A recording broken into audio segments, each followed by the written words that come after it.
We quickly move on to the last session of the day, and the session is special session 4. Theme is Pioneering the Future, Maneuvering Trade and Tariffs, Advancing Innovation Sustainability in the Indo-Pacific Ecosystem. May I request the panelists to kindly come up to the dais once the setup is complete. Session moderator, Mr. Vivek Jalan, partner, Tax Connect Advisory Services, LLP, and member of our Economic Affairs National Committee. Professor Orpita Mukherjee, Professor Ikriar, Mr. Ojo Bandopadhyay, South Asian Lead for Climate Advisory, International Finance Corporation of World Bank Group, Mr. RVN Vishweshwar, Director Finance of Hindustan Copper Limited, Mr. Anirudh Borua, Assistant General Manager and Regional Head of Kolkata, Regional Office of Exim Bank, Dr. Debashish Chakraborty, Professor and Co-Editor, Foreign Trade Review, Indian Institute of Foreign Trade, IIFT Kolkata, and Sri Rajneesh Kumar, DGM SME SBI. Can we have the panelist and the moderator on the dais, please? Can I request my colleagues to usher the panelist quickly to the dais? Vivek sir, I think we should start. I am checking on Mr. Rajneesh Kumar, right? Mr. Anirudh Borua, he was also here. Okay, we are checking on both of them. I think we should start. First of all, my sincerest apologies to the moderator and to all the panelists. We have to truncate the session a little bit because of our AGM, which is up next. As you can see already, we are running pretty late. So I would request you to kindly wrap this up as quickly as you can. Thank you.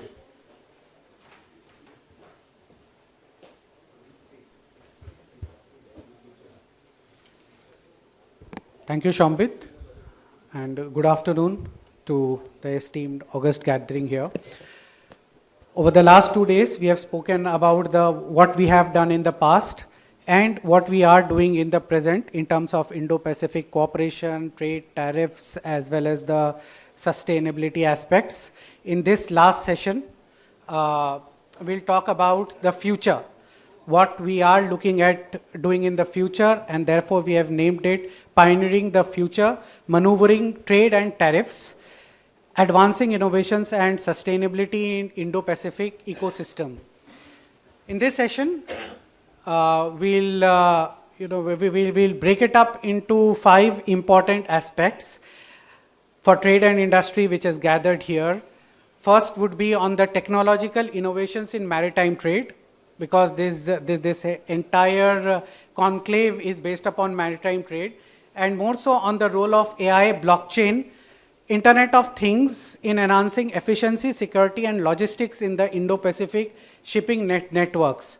And also, since trade and industry has gathered here from across the region, on the financing and the investment opportunities in the digital maritime ecosystem space, because it is expected to grow at a CAGR of 14% till 2031. So CAGR of 14%, I think this ecosystem would give a very good return going forward. Second would be on the green investment and financing for sustainable development. We have discussed on this over the last 2 days. We'll throw more light, considering that the annual requirement of financing in the green investment and sustainability ecosystem would be around 11 lakh crores per annum, right? So it provides a lot of opportunities in financing.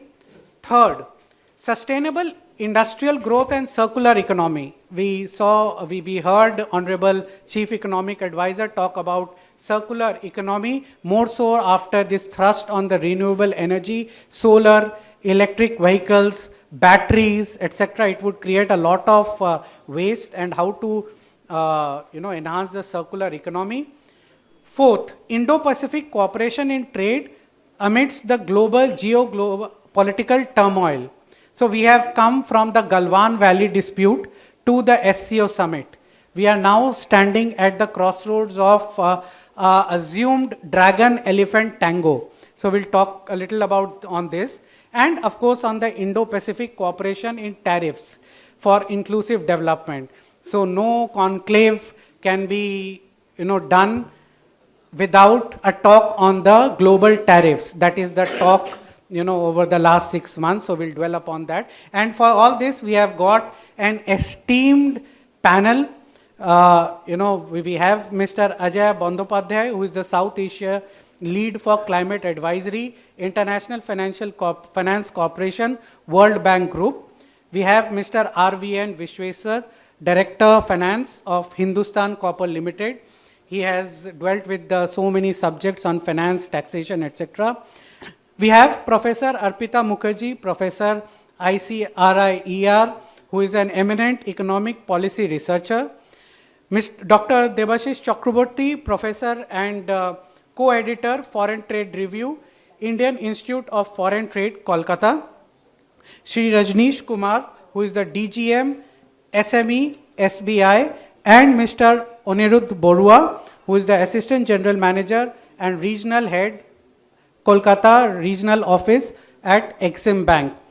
So with this, we will start, we'll break it up into two phases. First, we'll have the panelists, you can speak from there or you can come over here to deliberate, and because, we have to start the AGM, so I would request you to, cut short a little bit of the deliberation to, 2 to 3 minutes, and thereafter we'll throw it open for questions.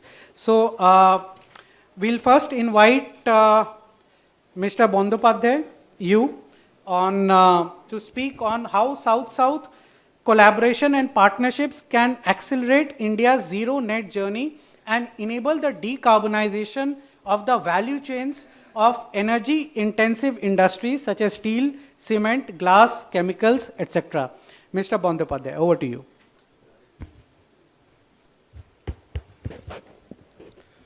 Thank you, Mr. Jalan. Thank you, Bengal Chambers, for inviting me in this program.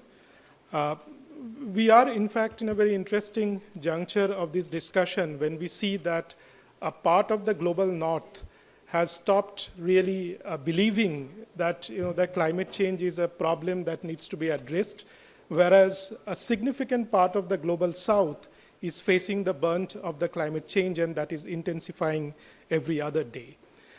In the interest of time, I would be very quick and talk about that why the South-South collaboration today has become a central stage of discussion on accelerating the whole deliberation around the climate change and the decarbonization. And Indo-Pacific region today is a very important part of this South-South collaboration.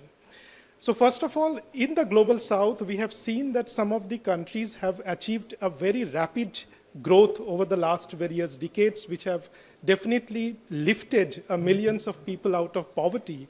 But a lot of these growths were concentrated into highly carbon-intensive and energy-intensive infrastructure, such as building, the large-scale infrastructure, port, shipping, and the industries, the power utilities, which were primarily coal and the fossil fuel-driven.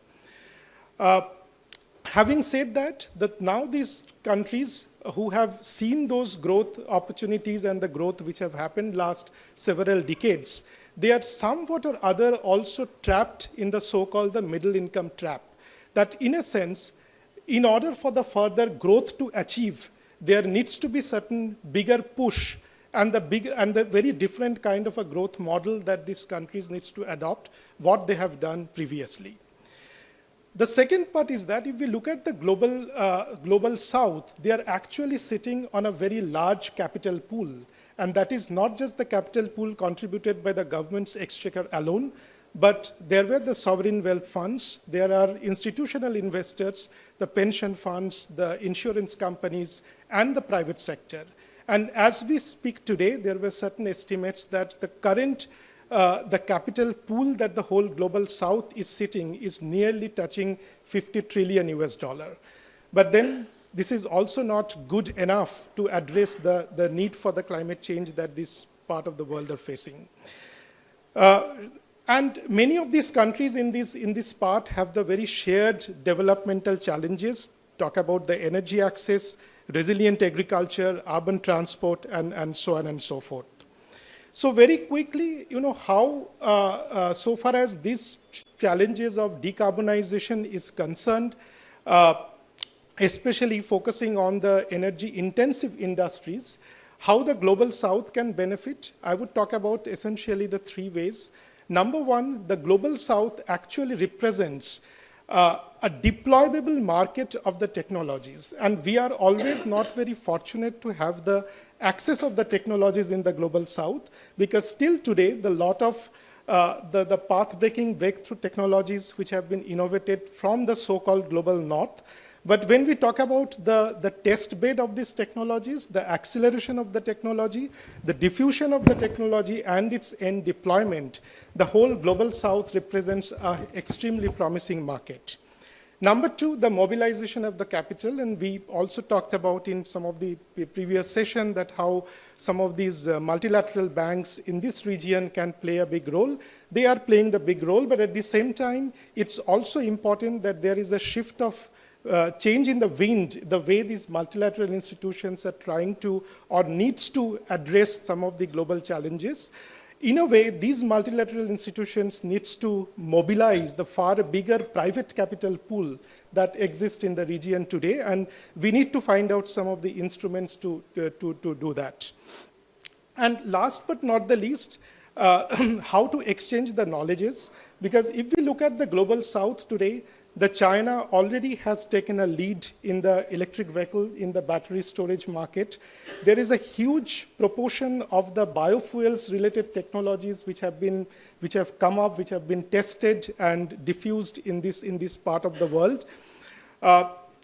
We are also seeing the promising development in a very latest and advanced concept which is called the industrial convergence. And probably, if the time permits, I will talk about that later, which has a very promising role not only to address the challenges of climate change or the decarbonization circularity, but also create millions of jobs, the so-called high-quality green jobs, affect the industrial R&D, introduce technologies in this part of the world. So I see that today this global, the South-South collaboration, partnership, the exchange of knowledges, exchange of capitals, and certain innovative way to the tapping the capital is very important to advance the whole dialogue around the climate and energy transition in this part of the world. Thank you. Thank you, Mr. Bandyopadhyay. You have highlighted very important points on the Global South and how trade has gone in the past on carbon intensive sectors and like construction, etc. And now going forward, while China has taken the lead on the battery storage and the new technologies in this area, yet there is a lot of scope in this area, and maybe India has to catch up. So, while we talk about the battery storage space, which you have touched upon, in this budget, the Honorable Finance Minister and Bengal Chamber was advocating this, has exempted the customs duty on the capital goods which are required for manufacturing of the lithium-ion batteries in India. Bengal Chamber of Commerce and Industry has advocated this very extensively over the last 1 year. So we go on to you, Mr. RVN Vishweshwar. Taking a lead from Mr. Bandyopadhyay, I would request you to deliberate on the recently changed GST rates, which have been rationalized to a great extent, and I think the greatest extent possibly it could have. But what are the changes in tariff and non-tariff barriers in customs, as well as automation in customs expected by trade going forward? From GST 2.0, is it time for customs 2.0?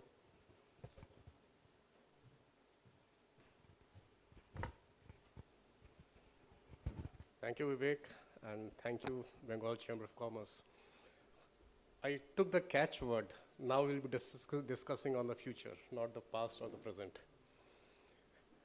GST was, in fact, if I go for the taxation perspective, there were 3 T's of the trident, which are always difficult issues to handle with. One was excise, another was VAT, and third was customs, and duly supplemented by service tax. Those were the days of yore in which every corporate had some form of the issues or the other.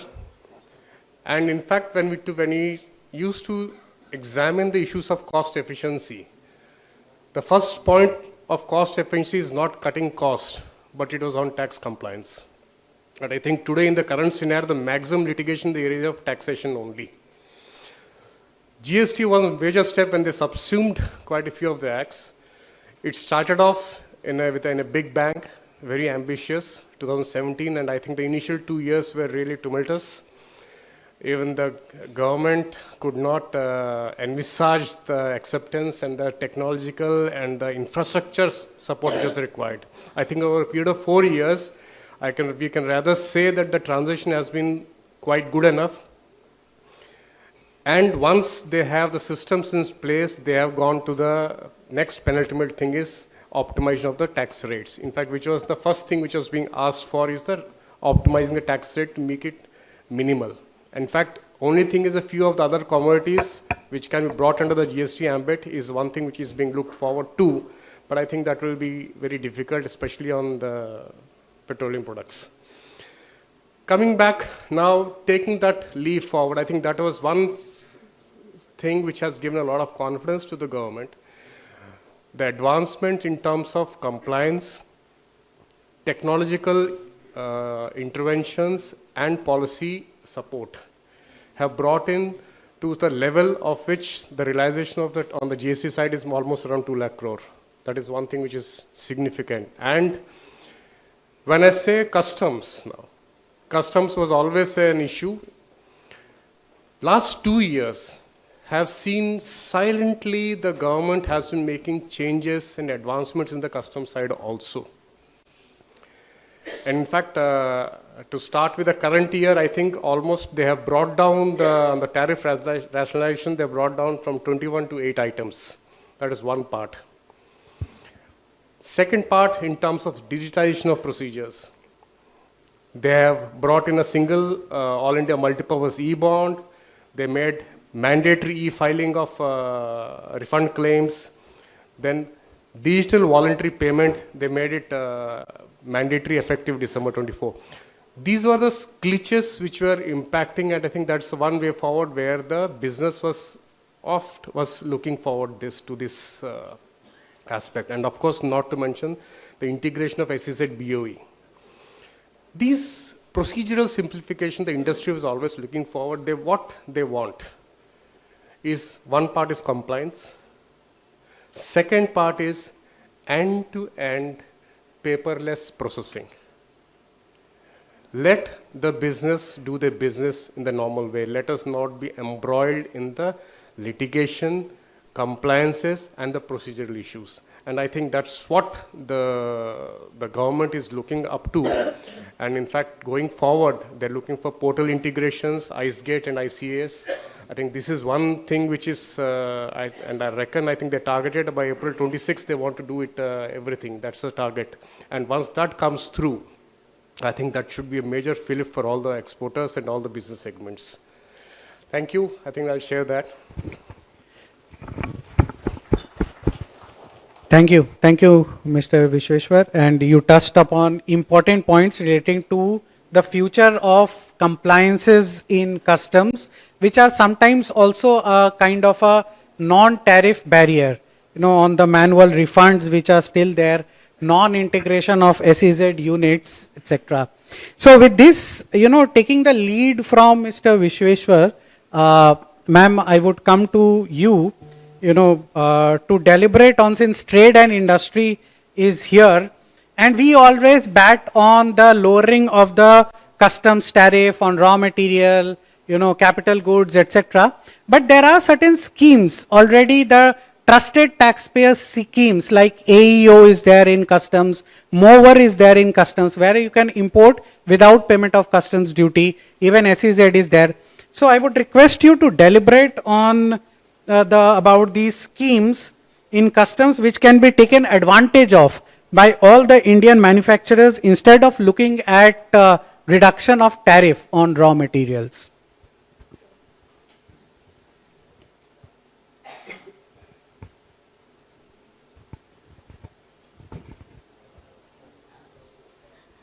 thank you Bengal Chamber for having me here, and I apologize for a very poor throat. Uh, See, basically, when you look at the tariff lines and you are talking about reduction in tariff of raw materials and intermediate product, the reason that you put a tariff is first you need to think about, and you often put a tariff to protect some industry, be it an infant industry, be it not an infant industry, but still has a popular and lobbying power to be protected. So, tariff by itself, any which way, is a bit of a problem. Okay, first let's understand that, because somebody's intermediate product is somebody's, it takes forward, somebody pays the tariff, some other person pays the tariff. Now the second point is that to avoid these, various systems were created. Although we talk about SEZs as zones that were created to reduce tariff, that is not the purpose of the SEZs. Originally, the SEZs were created as concept all over the ASEAN countries and in India too, that they would be helping you to do ease of doing business. So it had a fiscal incentive and it has a non-fiscal incentive, and the fiscal incentive would be some tax benefits, etc., but the non-fiscal incentive was mostly that you would be able to do your paperwork very fast, your custom clearance will be very fast, single window will operate. Now the point is that when WTO came into the picture, WTO kind of said that you cannot give region specific subsidies, you cannot give industry specific subsidies. It put a lot of do's and don'ts on many of these countries, but it kind of left services subsidies undecided. It did not have a program on that. So what countries in the region did, and that's what we have to really pick it up from, Thailand and China and all others, they started redesigning the concept of how you define a SEZ. So they did not link probably the your purpose of getting the incentive is not related to exports. So if it is related to export, then it becomes a prohibited subsidy, but they give it to R&D or something they designed. When they designed it, India actually did not do anything. Now that is where the problem began, and then US took us to the court and we lost the challenge, and since then we are trying to redesign and rehash the subsidy regime. So as of today, you have a Desh bill. As of today, you actually don't have a SEZ related subsidy. And the reason is that, often manufacturers prefer a direct subsidy. I have a high cost of import, give me zero subsidy, I want to export, subsidize my export. Now, the world is not moving in this direction. The world is moving into a roundabout method of subsidy. Like, you put in a zone, you create an SEZ, and then you talk about R&D and all of that. You make it so difficult, manpower subsidy. This is like, no, somebody going to challenge has to really go deeper in. Now the problem that India faced is, although we said SEZ is very important as a scheme, if you look at the data, our SEZ was like 70% services, 30% manufacturing. The reason the manufacturing could not go into SEZ was that nobody comes to India just to export from India. India is not Vietnam. People come to India because they want to build in India, they want to sell in India, they want to export from India. Now the moment you want to build in India, sell in India and export from India, you have a problem, because you come from the SEZ to the domestic market, you are paying tax more than the FTA partner. So what was happening was the SEZs were losing to Thailand and ASEAN and all other countries with whom we had trade agreements, because it is easier to import from them rather than from our SEZ to our domestic market. So what do that lesson teach us? That if we at all want to talk about an SEZ scheme or something that the industry wants to promote, they also have to give government that, at least the SEZ should get the best FTA tariff. I am sitting in my country and making. That's the benefit that I should get. That is the first point. So that's something that you need to take away when you ask for the government. Second is that you need to also look at what is your cost. And SEZ is a phenomena where you can reduce your cost of operation.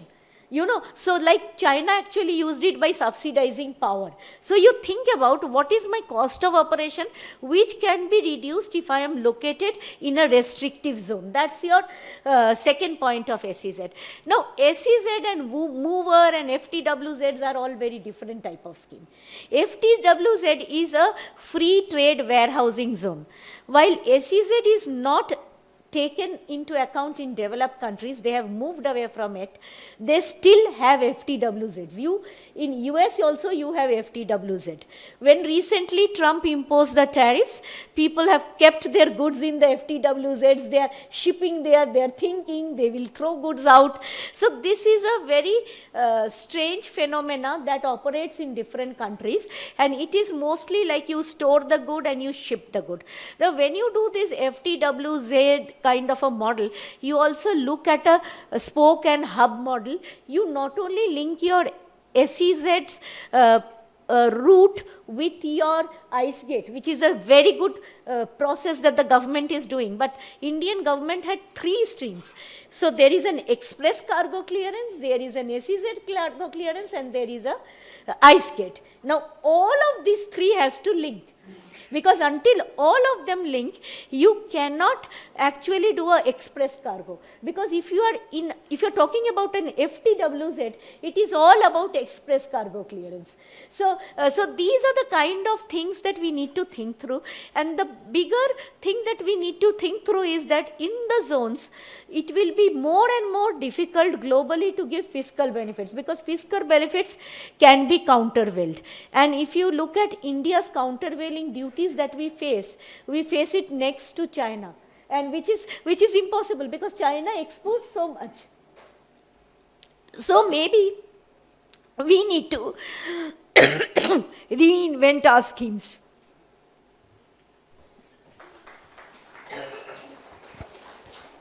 Thank you, ma'am. And you touched upon many schemes, I think, mover, FTWZ, and also on the RODTEP schemes for the exporters. So you ended on a very important note that we have to reinvent our scheme. And why reinvention?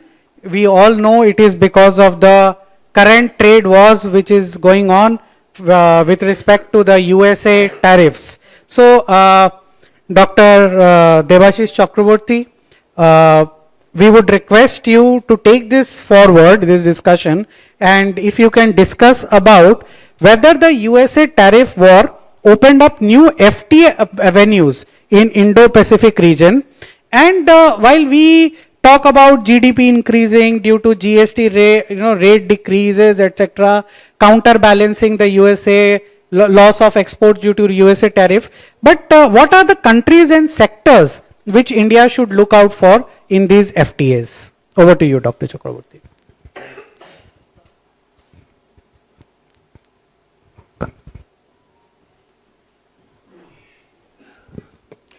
Thank you, Mr. Chairman.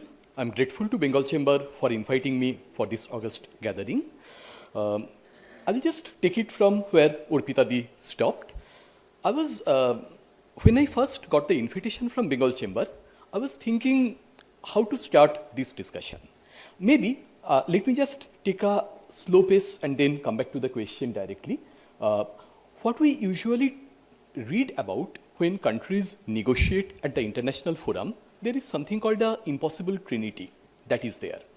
A country can't have 3 things together, as proposed by Danny Rodrigues, one of the well-known economists. They can't have democracy, protection of national interest, and multilateral commitment.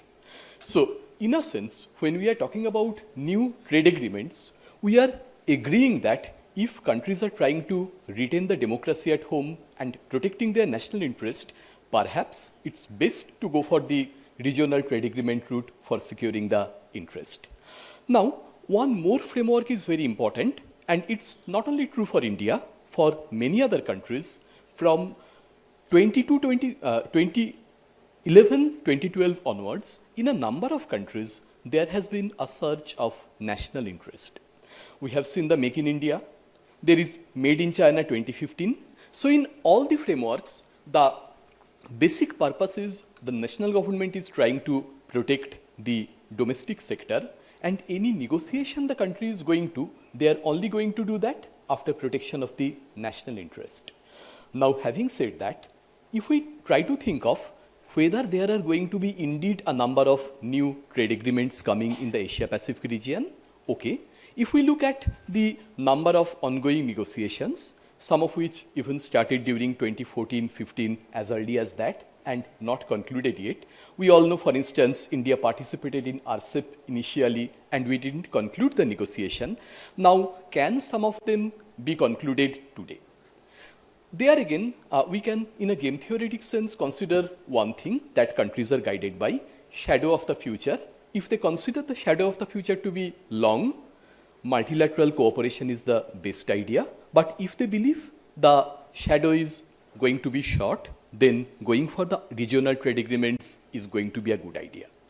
Can countries logically believe the shadow will be short? We can say there is a strong reason to believe the shadow can indeed be short. US, which contributed a lot during the WTO negotiations. Now, if you remember Trump won presidency, the appointment of jurists in the WTO appellate body that got stopped at that point, which dealt a semi-death blow to the WTO operation. President Biden came back to power, a Democrat president. Now, he didn't correct that, right? So, in a sense, even in US, we have seen a change in attitude, irrespective of a Democrat or Republican president coming, there is a anti-WTO sentiment.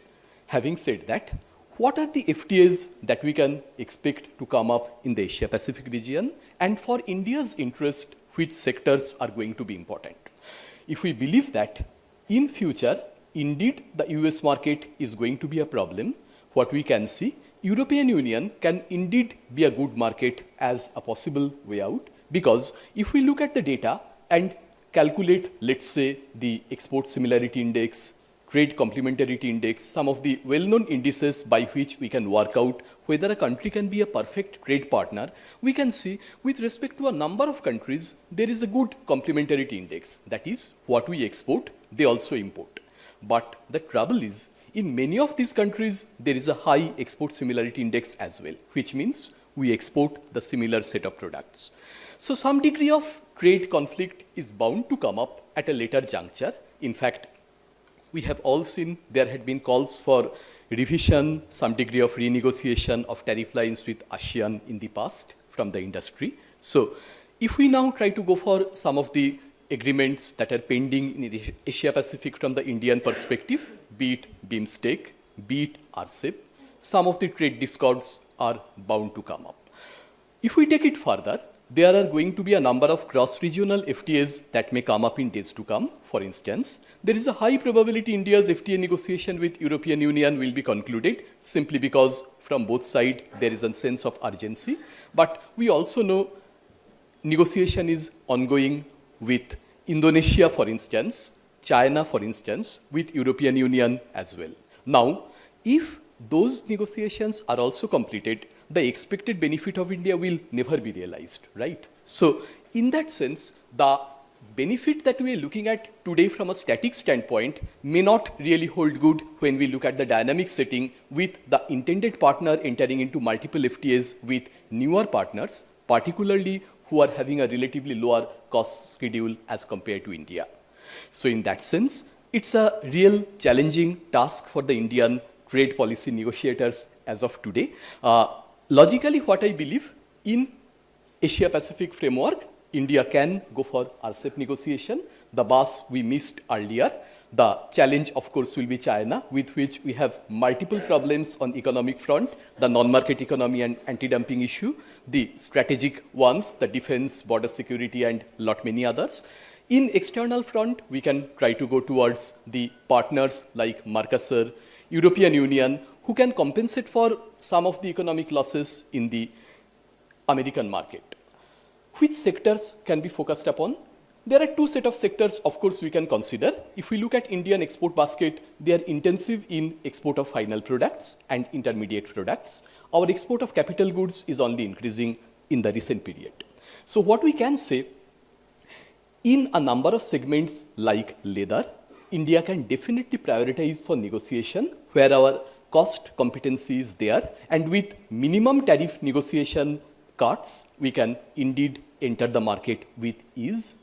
However, a number of other sectors are there like auto components, etc., where the cost competence is not that much in our favor, and particularly if countries like European Union, they enter into negotiation with China, then definitely the expected benefit for India will be much lesser than anticipated level.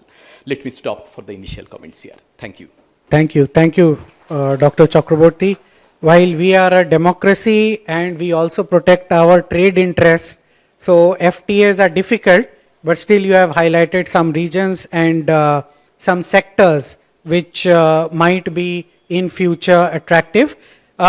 Since FTAs are difficult, I would come to Shri Rajneesh Kumar to look inwards.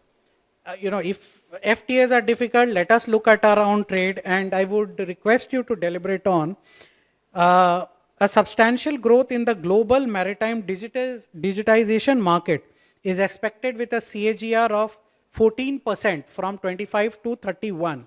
What are the current trends and future trends, as well as the financing options and opportunities in maritime trade? Sir, if you can, close in 3 to 4 minutes. Thank you, Vivek and BCCI for inviting us. Coming to the question that maritime digitization. Yes, this is the oldest, maritime is the oldest way of like transporting goods and all. But in between, in India at least, it has been a bit taken a back seat. And even Western ports have developed a bit, but it's still not. Like even the water transport has not been developed that way.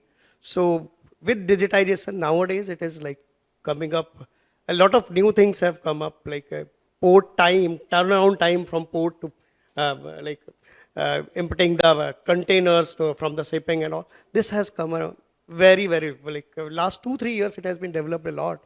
And these things are coming in a way where opportunities for financing also as well as, so where the turnaround time is coming up, then robotics, robot automation of port, as well as different avenues are coming up for even not only the traders, those who are avenues for those who can put things there or like put their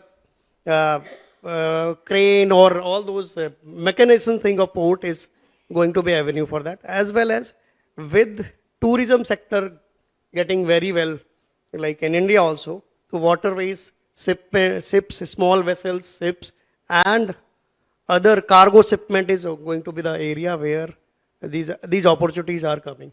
So these are the things which, and banks are there for that. So we are always there to fund all those things.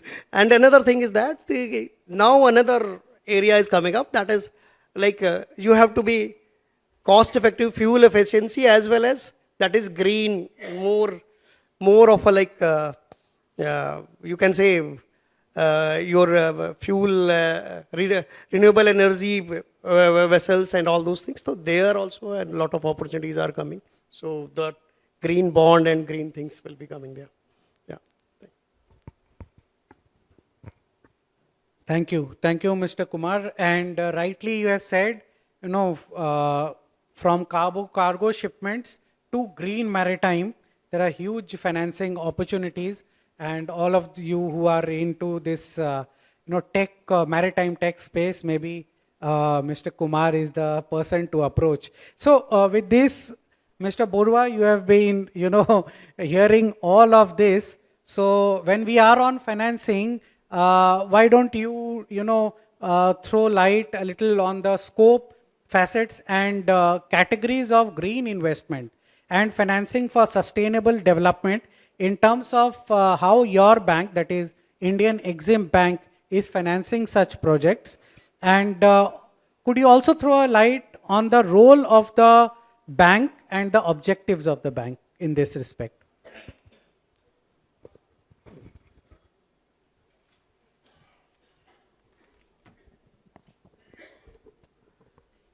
So good afternoon, dignitaries on the dais, ladies and gentlemen. So the topic which has been given to me is very vast on green financing and investment. I'll try to make it short because we are short of time. And first, I would like to, I'll come to the roles and objectives of EXIM in very, short form. So just to introduce, so Export-Import Bank of India is a financial institution wholly owned by the Government of India. 100% owned by the Government of India. It was set up in the year 1981. It started operations in 1982. We fall under the EXIM Bank of India Act. So this EXIM Bank is a FI, it's a financial institution. It was set up to finance, facilitate and promote exports from India. Now coming to the green investment, which is a very deep subject, green investment and financing. So green investment today, green investment and financing today are not peripherals. It is a central part of the sustainable development. Being a country like India, which has a target of net zero emissions by 2017, it is not how we, transition. It will be more on how we finance this transition, because each transition requires, the kind of green investment and financing for a country like India. It requires a huge number of investments. So the point here, what I want to make is, we are always talking about solar financing or wind financing. So the scope of green financing and investment is beyond, it has a huge scope. I mean, for example, it includes, green transition, hydrogen technology, green infrastructure, EV charging, networks, metro systems, then water treatment plants. On the decarbonization side, we have decarbonization of sectors like, cement, steel, textiles, a national capital project for deforestation, biodiversity. All these are various sectors which needs a lot of investments where, financial institution and banks and multilateral agencies are actually focusing on. And India has a huge scope. So for EXIM Bank, in the terms of financing those kind of project, we are in alignment because we are a government-owned organization, fully owned by the Government of India.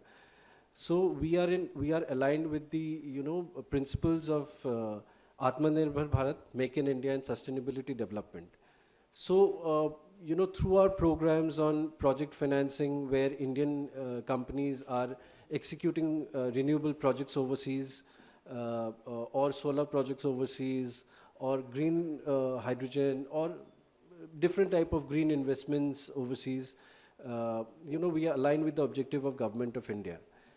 I'll just tell you, EXIM Bank started way back in 2017 when we issued our bonds, and we raised around $500 million to finance, renewable energy projects in Africa, water treatment plants in Southeast Asia, and different green investment projects in partner countries. So our various programs under the lines of credit, which is a concessional financing given by the Government of India through EXIM Bank. So it is a very, good financing program to partner with countries. And in that way, what happens is that we are able to explore such projects and finance. And in a way, EXIM Bank is now focusing. We have just to give you this thing. We have financed around 37 projects last financial year, and now EXIM Bank is slowly transitioning into looking at these kind of projects which has a sustainable part, and we propose to grow further on the financing, scope of these areas. So I think you will all, if you are aware about EXIM Bank, you will be looking at various lines of credit which the bank gives through the Government of India to various underdeveloped countries for financing these kind of projects. So I will just cut short in this. Thank you. Thank you, Mr. Borua. And while there are many more questions on such a huge gamut of topics and such a very distinguished panel, yet I would like to cut short over here this discussion. But we'll throw the the session for the open for the audience. In case we have any questions, we can take one or two questions. Two questions are there. May I Could you take the request- mic? Could you take the mic? May I request person whoever is asking the question to make it a very pointed one and make it very brief. Yeah. Don't make it a Just- statement, we- please. No, I'm not making a statement. We'd like to know about this industrial convergence. Mr. Ajay Banerjee just spoke about that. Sorry. Industrial convergence. Okay, and who are you Mr. directing the Ajay question to? Banerjee. He mentioned it Okay, in his Mr. Bandyopadhyay. speech. Yeah. Okay, it's a quite a broad subject, but just quickly, we were talking about the countries in the Indo-Pacific. So Japan and South Korea, they have actually piloted, or not piloted, also scaled up the things called the industrial symbiosis, where a certain waste of particular industry or the non-utilizable material of the industry also goes into the input for another industries. And this has been quite successfully tested, scaled up in the large industrial clusters. There are also areas where to see that how some of the disruptive technologies can be piloted, among the 2 or 3 major industries. So oil refinery, come steel, come chemical, they can put together and pilot a disruptive technology rather than doing it independently. So that's the whole concept of industrial convergence, which of course enhances the viability for testing the new technologies in this part of the world. Thank you, Mr. Bandyopadhyay, and we'll close over here because we have to immediately start the AGM. Over to you, Shombit. Thank you so much, sir. I completely understand and appreciate the briefness that all of you have maintained for this session, and I once again sincerely apologize for this cutting short on your time. However, there's always a positive side towards it. Since we could not cover much, as you rightly mentioned, we will take it up in the 4th edition. Look forward. Yes. Thank you so much. Can I request you to kindly pass on a token of appreciation to Dr. Arpita Mukherjee first?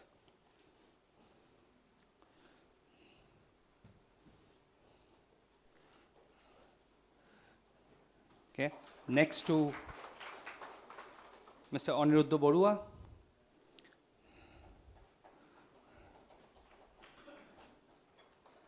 Okay. Next to Mr. Ajay Bandyopadhyay. So I've covered the right first, then I'll go to the left. Okay, to Sri Rajneesh Kumar.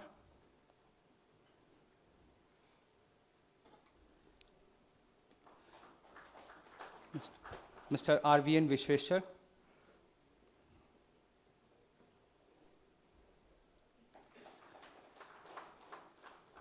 And finally to Dr. Debashish Chakraborty. While I request all the panelists for a photo op, I take this opportunity to thank all our partners for this important initiative, the Ministry of External Affairs for being the presenting partners, Gold Partners, Berger Paints, Chem India Projects Limited, Exide Industries, Haldia Petrochemicals, and Hindustan Copper. We have our bronze partners as Adamas University, Aquilaw, Indorama, JIS Group, Jupiter Wagons, State Bank of India, Tax Connect, and Texmaco Rail and Engineering. We have our hospitality partner as Six Baligans Place, our social media partner, RT Network Solutions, our travel partner, Paperboat Holidays, and our outdoor partner, Selville One. We thank you once again, everyone, for your patient hearing for the last couple of days. The lunch is open upstairs at the Bengal Lounge, and we quickly move on to our AGM.